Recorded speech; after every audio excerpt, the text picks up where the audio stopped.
Hello বন্ধুরা, welcome back to my channel. আজ আমি একটা অন্য রকমের ভিডিও নিয়ে চলে এসেছি।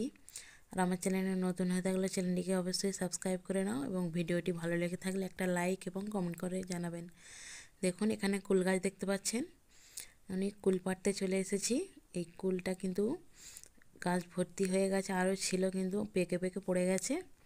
দেখতে পাচ্ছেন কুলে একদম ভরপুর হয়ে আছে। এটা টক কুল, কিন্তু এই টক কুলের আচার বানিয়ে দেখাবো আপনাদের। এই জন্য টক কুলটা আমি পেড়ে নিচ্ছি পাকা পাকা দেখে। দেখুন কত সুন্দর হয়েছে। এরকম কুল আমি কিন্তু পেড়ে নিয়ে রেখে দেব, দিয়ে রোদে শুকাতে দেব। শুকিয়ে কিন্তু লাল লাল মতো হয়ে গেলে পুরো যেমন আচার বানাই সেরকম তারপর আচারটা বানিয়ে নেব।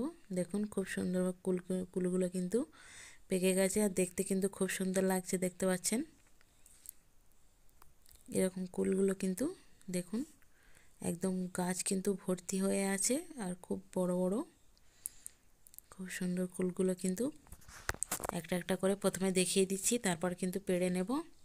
এক হাত দিয়ে ক্যামেরা ধর, আর এক হাত থেকে কুল তো পাড়া